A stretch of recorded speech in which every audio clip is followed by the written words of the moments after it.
Well, every family that has ever existed has certain ways that they do things.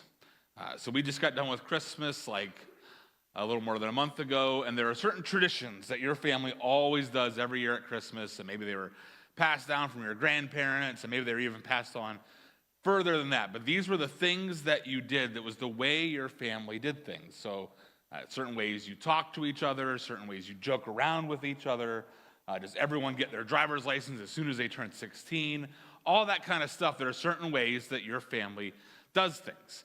And it's also true in the way that the family of Jesus operates. The family of Jesus would be all Christians. There are certain ways and certain things that we do.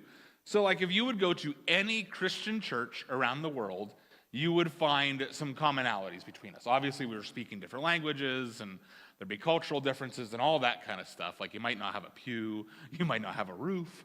There might be all those kinds of differences. But for the most part, you're always going to find churches that are studying the Bible, churches that are sharing their faith with other people, churches that are reaching out to affect their community and their culture around them.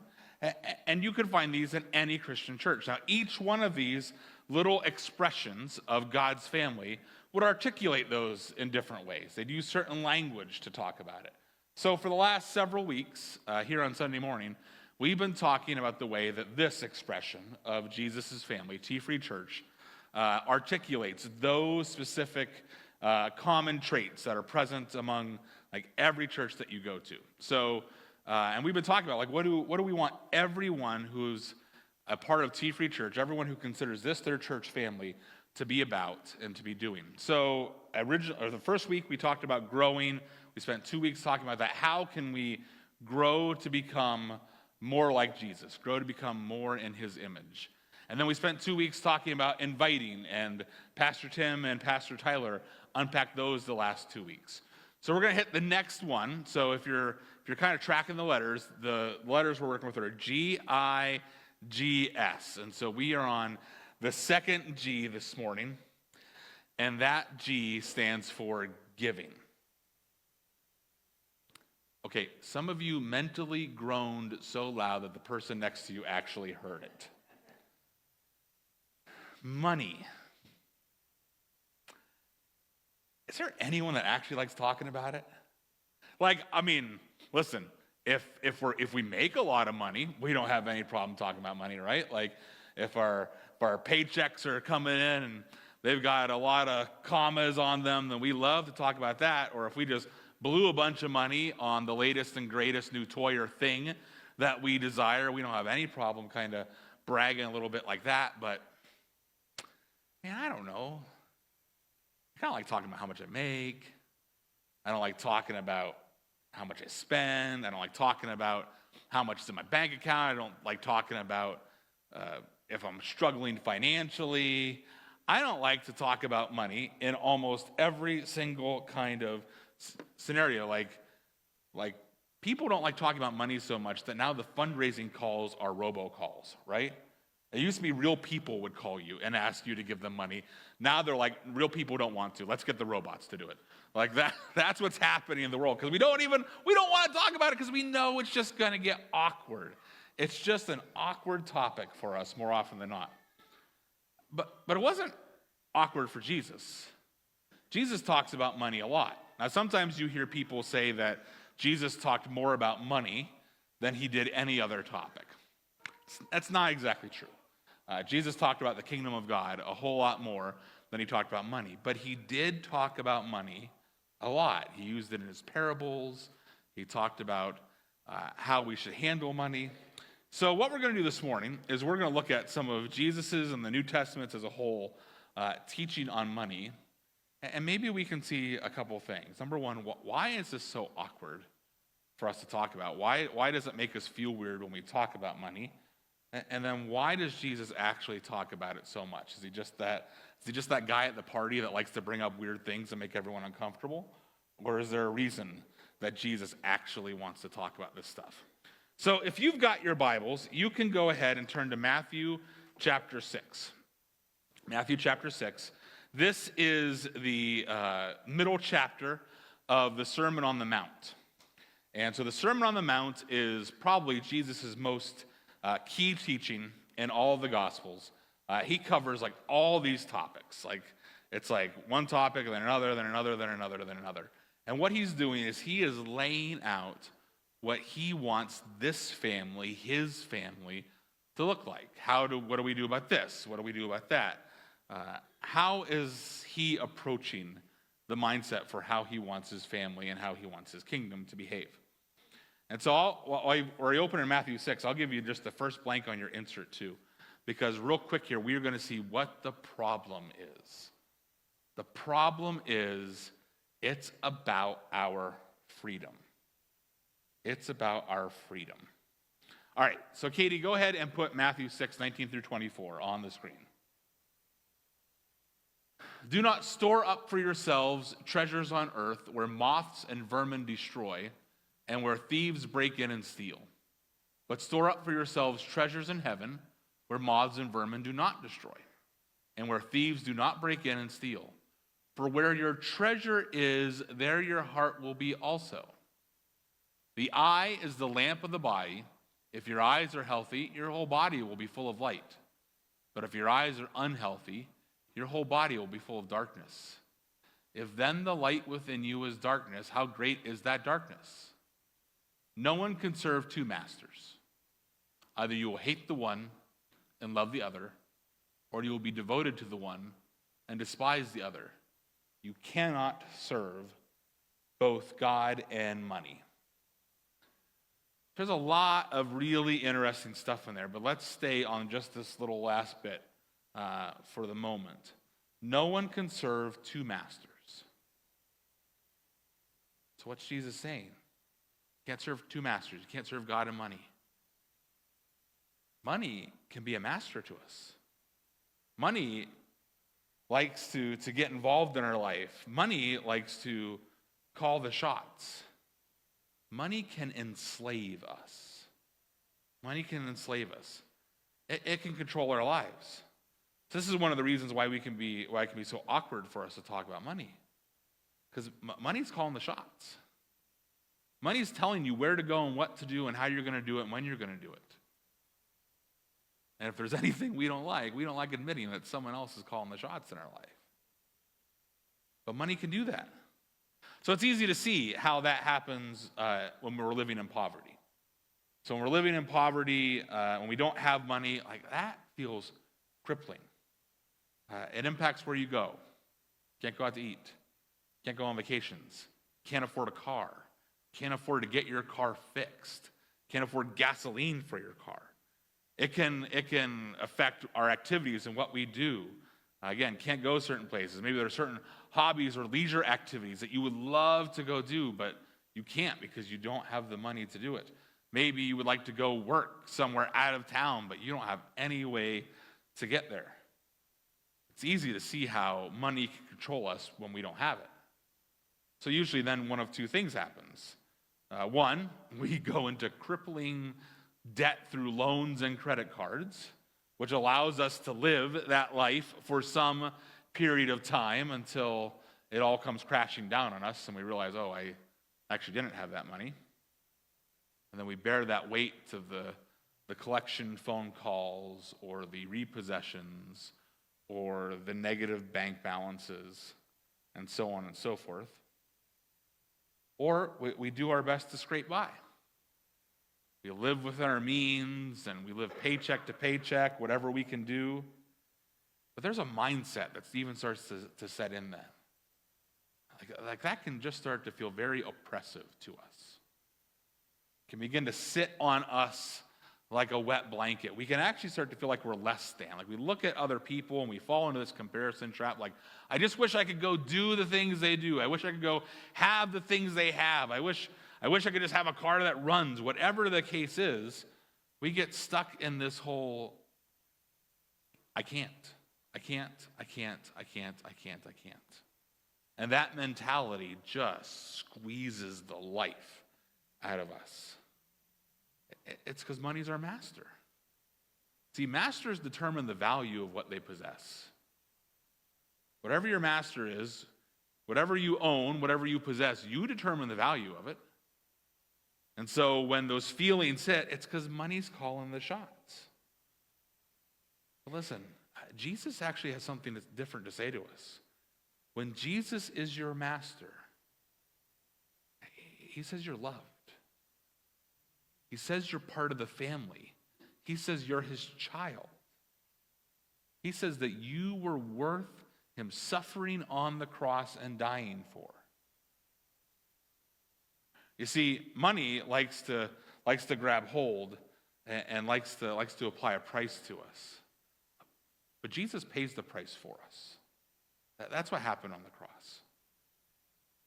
So it's easy to see how that works when we don't have money, when we're living in poverty. But the answer is poverty can't tell you who you are. It can't. It feels like it can. It feels like we're less than. But it can't. If Jesus is your master, poverty cannot tell you who you are. And we need to take those thoughts captive and tell them where to go. But it's not just a poverty issue, it's a wealth issue. If we have a lot of money, this is a problem too. So the great 20th century philosopher, I believe his name was the notorious G.I.G., once said, "Mo money, mo problems." Pretty sure Biggie got that idea from Jesus, because Jesus kind of said the same things. Jesus said, man, money creates. This is an often misquoted verse from Paul.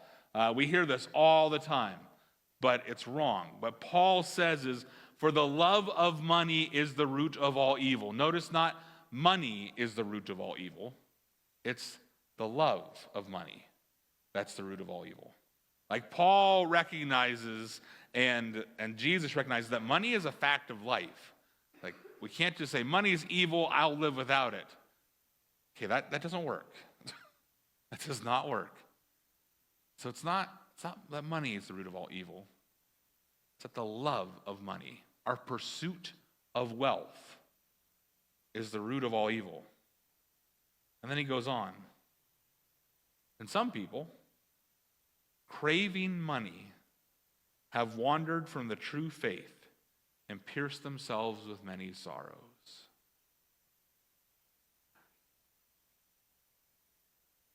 Get rich, pierce yourself with many sorrows.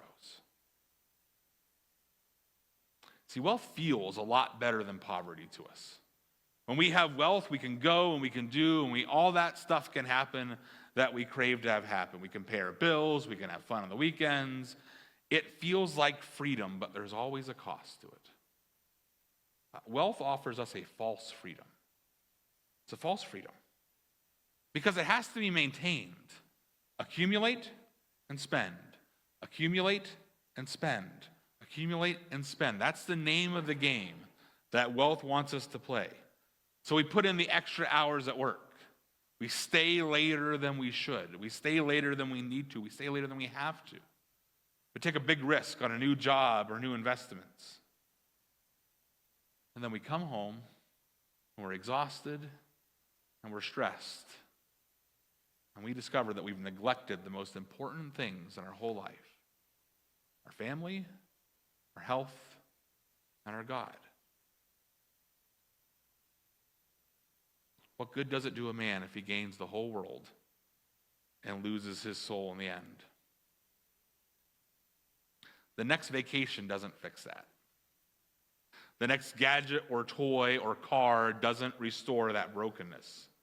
It's just the price that wealth demands, and it doesn't really sound like freedom. See, wealth is working to supplant the place that Jesus has in your life. It wants us to think, if you just make a little bit more money, then you'll be secure. Then you can be satisfied. Then everything will be okay. And sometimes that helps a lot. Making a little bit more when we're living in that kind of poverty place, making more can be a helpful thing.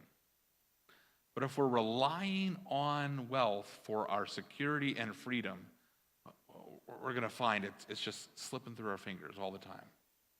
It's just gone. Jesus is the only master that can fully satisfy us and fulfill us. Because he is that one that took that cost, like we just said. So this is our dilemma. This is the problem that we face when it comes to money, and why sometimes it's so hard for us to talk about. Because it's got its claws dug in our back, and it is pointing us in all the directions it wants us to go. It's telling us, you can't do this, and pushing us down. Or it's saying more, and pushing us. We're not free people. We're slaves to it. We're trapped by it. The world's answer is, well, just get more. Just get more of it. If you just had more, a little bit more would help you get over the hump. For a little bit. A little bit. So Jesus is always the kind to not just point out a problem and not offer a solution. And almost every single time, his solution is not what we would think it is. The ways that we think of solutions to problems are not the way Jesus thinks about them. So the solution Jesus presents to our enslavement to money being our master, the solution is generosity. Generosity. So let's go back to Matthew 6. This time let's go to the middle verses, 22 and 23, Katie. So what we've got is, you've got the first paragraph that is, don't store up for yourself treasures here, store up for yourself treasures in heaven, where moth and vermin and rust and all that kind of stuff can't destroy. He goes through that, and then at the end, you've got the whole piece about masters, and smack dab in the middle are these verses that we read earlier. The eye is the lamp of the body. If your eyes are healthy, your whole body will be full of light. But if your eyes are unhealthy, your whole body will be full of darkness. If then the light within you is darkness, how great is that darkness? It feels like he just switched topics. It feels like he just did one of those jumps. And like we said about the Sermon on the Mount, Jesus covers a wide range of topics. But this is all still about money. He didn't start talking about money like, oh yeah, by the way, pay attention to what kind of TV you watch. Like, Jesus didn't talk about TV at all, right? Like, it wasn't what he was talking about. But we look at those verses and we make applications about the media we consume. And there are very good points to be made about that. Like, I'm not saying that. What I'm saying is Jesus stayed on topic in these verses, and it's still talking about money. So in the Hebrew culture, there were certain phrases, just like there are today. There are idioms.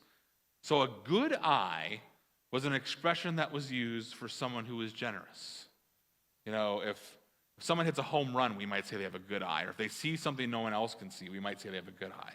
But in the Hebrew culture, having a good eye meant you were generous. And having a bad eye meant that you were stingy. So again, this is like all the things, like when someone is going to perform, we would say break a leg. You ever thought about how weird that expression is? Like, we actually want the opposite for them, right? Like, we don't want them to go there and break a leg, but it's an expression we use. Or maybe some of you were sliding around in the back roads and you walked in and you saw Marvina at the door and you said, man, I just made it today by the skin of my teeth. Your teeth don't have skin. Like, what are we even talking about? These are just expressions that we use, and we understand what we're talking about when we say them. That's what this good eye, bad eye stuff was for the Hebrew culture. Like, they knew. The people who were sitting there listening to the Sermon on the Mount knew that Jesus was still talking about money because it was an expression. But Jesus plays with it a little bit. It's not just good and bad. It's healthy and unhealthy. And it's light and darkness. There's wordplay here. See, how we handle money has direct relation to our health. I want to say our overall health, but specifically I want to say our spiritual health. So to use an idiom of today, to use a common phrase from today, we have been in a toxic relationship with money. Money's been our boss. Money didn't take control of us. We gave control to it. We allowed it. We said, here, run my life. Take control. I will go where you tell me to go. I will do what you tell me to do. I will be who you tell me to be. And it's poisoned us. It's poisoned our thinking. What Jesus says is, it's time to get healthy. It's time to reevaluate the way that you have been relating to money. And the way to have a healthy relationship with money is to give it away. It's to give it away. So that flies in the face, right, of everything we've always known about money. Make more, spend more. Those are the rules. That's the mantra of the world. Not Jesus. Jesus says, make money, give money. So I know, like, that raises up certain feelings in us, right? Like, well, I need money. Like, I've got an electric bill. I've got a car payment. I've got a family to take care of. Yes, you do. And you need to do those things. Pay your bills. Like, I don't think that's anywhere in the Bible, but I want that verse to be in the Bible. Pay your bills. Like, take care of the things that you need to take care of. Jesus isn't saying ignore your responsibilities. He's not saying don't take care of your family, don't pay your electric bill, don't buy gas for your car. He's not even saying don't enjoy the money you have. He's not even saying don't take a vacation or don't go out to eat or don't spend a little bit on yourself. He's not saying any of that. What he is talking about is changing the terms of our relationship with money so that it no longer is our master, but that he is our only master. And we do that by trusting in what he says, even though it sounds bonkers and crazy to us. Who would have thought that dying on the cross could save the world? It's foolishness. But maybe he knows what he's talking about.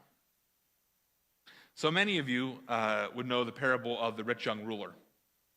The citation for it is at the top of your message notes, but just to recap, so this rich young man comes up to Jesus and says, what do I got to do to get eternal life? Jesus is like, wow, I've been waiting forever for someone to ask that. So let's just try this. Well, have you kept the commandments? All of them. Every single last one. He doesn't say this, but you've never met a guy more perfect than me, is what he's saying. Yeah, Jesus saw through that. He knew that everything wasn't right. This rich young man had been mastered by money. He'd been controlled by it. He'd been pursuing it. He'd been chasing it. So he says, well, why don't you sell everything and give it to the poor? And what we read is that the rich young man walked away very sad because he was very wealthy. See, for this rich young man, it was going to take something drastic. The treatment plan for his sickness, the path to freedom, wasn't take 2 aspirin and call me in the morning. It was amputation. It had to be cut out.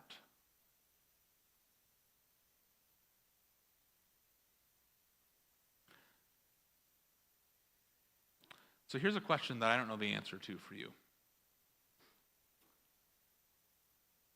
What would Jesus ask you to do about your relationship with money?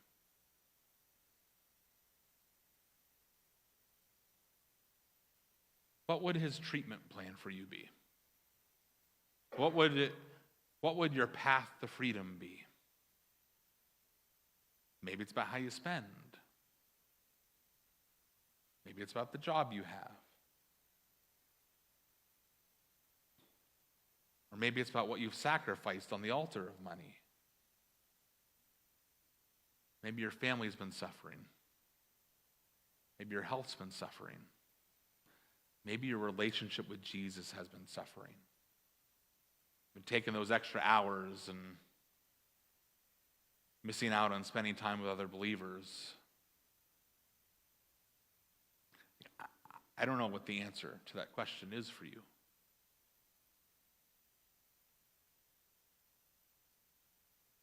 But I think it's a question we have to ask ourselves.